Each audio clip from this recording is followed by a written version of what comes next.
All right, let's dive into one of the biggest economic mysteries of all time. We're going to rewind the clock to the 1930s to try and figure out what really happened during the Great Depression. And not just as history, but as an economic puzzle that, honestly, we couldn't fully solve until now. Look, we all know the Great Depression was bad, right? But this chart, this really puts it into perspective. Peak unemployment hit a staggering 25.5%. Now, think about the recessions we've lived through. We're not just talking a little bit worse here. This is a whole different ballgame. An economic catastrophe on a level we've thankfully never seen since. So you can see why this massive gap raises a huge question for economists. Was the Great Depression just a total freak accident, a one-off disaster with its own set of rules that don't apply anymore? Or was it something our modern economy could be vulnerable to if things went really, really wrong? To solve this mystery, researchers had to become economic detectives. And I mean that literally, because the clues they needed, they were buried deep in the past, scattered all over the place in forgotten records and messy archives. The biggest challenge was, well, there was basically no data. Before 1948, we didn't have the official monthly unemployment numbers we take for granted today. It's like trying to solve a crime where most of the forensic evidence is just gone. You're left with scraps and clues you have to piece together yourself. So, these researchers had to get seriously creative. They started digging through what they called rarely used data sources to build a coherent picture from scratch. This wasn't about just finding some magic spreadsheet. They had to construct it piece by painful piece. And to build this timeline, they had to stitch together some pretty wild sources. For instance, they used old Help Wanted ads from the MetLife Insurance Company from back in 1919. And for even earlier data, they looked at the difference in price between high-quality and low-quality railroad bonds to guess how the economy was doing. They literally Frankensteined all these different sources together to create one single continuous history of the American job market. And this, right here, was the first major breakthrough. Through this incredible economic archaeology, they made a map of the past that just didn't exist before. And with that map, they could finally see the Great Depression not as some isolated island in history, but as part of a much, much longer story.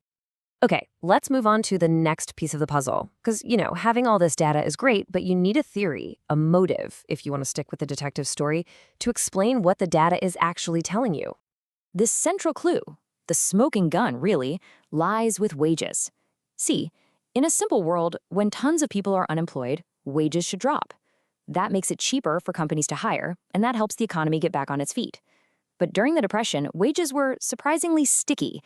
They just refused to fall, even with millions out of work. The question is, why?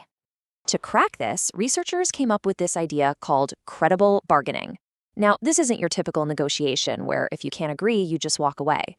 This model assumes that when a worker and a company disagree on a wage, they just keep talking. They make counteroffers. The real threat isn't walking away.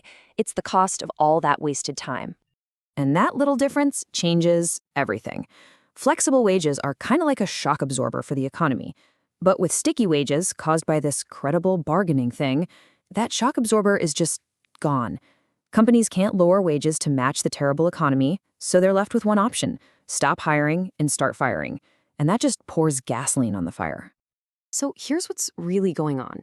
When both sides know they're probably just going to keep negotiating, and the company is losing money every single day they don't have a worker, something interesting happens.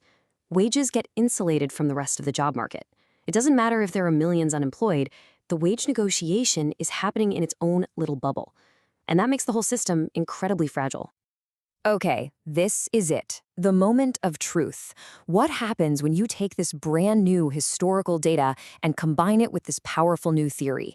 Can it actually replicate the single worst economic disaster in modern history? So what the researchers did was this. They ran a simulation. They took that huge, massive drop in economic productivity that their new data uncovered, the shock that hit the economy in the 30s, and they plugged it right into their credible bargaining model. And look at the size of that shock, a drop in labor productivity of nearly 12%. Now, to put that into perspective, this was 3.4 times bigger than any similar shock the economy has faced since World War II. This wasn't a bump in the road. This was an economic earthquake. So, the million-dollar question is, could this combination of sticky wages and a historic shock actually recreate the catastrophe of the 1930s inside a computer. What did the model predict would happen to unemployment? And the results are just jaw-dropping. Look at this table. The actual peak private unemployment rate in 1933 was 33.4%. The model's prediction? 32.9%. It's a hauntingly perfect mirror of what really happened. I mean, think about that for a second. The model was basically dead on. This proves the whole catastrophe wasn't some unknowable freak accident. It was a predictable and devastating outcome of how the economic system was built. So, okay, we solved a 90-year-old mystery. That's pretty cool. But what does all this detective work from the 1930s actually tell us about our economy right now today? Well, here's the most stunning conclusion of the whole thing. The researchers found that the exact same economic model, with the exact same settings, can explain both the relatively calm economy we've had since the war and the complete chaos of the Great Depression. The fundamental engine driving our job market, it hasn't really changed. So let's just recap what we learned from this whole investigation. 1. These huge crises aren't always random bolts from the blue. They can be predictable outcomes of the system itself. 2. How wages get set. That stickiness is a massive lever that can turn a bad situation into a total catastrophe. And 3. That understanding our economy sometimes requires this kind of incredible, painstaking detective work. And that's the final verdict.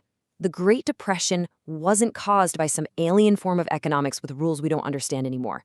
It was our economy. It was the same system, the same forces we have today, just pushed to their absolute terrifying breaking point. And that leaves us with one last, kind of provocative thought. If our economy really does run on the same engine that drove us into the Great Depression, what exactly is stopping history from repeating itself? What systems do we have now to make sure a shock of that size never, ever produces the same result? It's a question worth thinking about.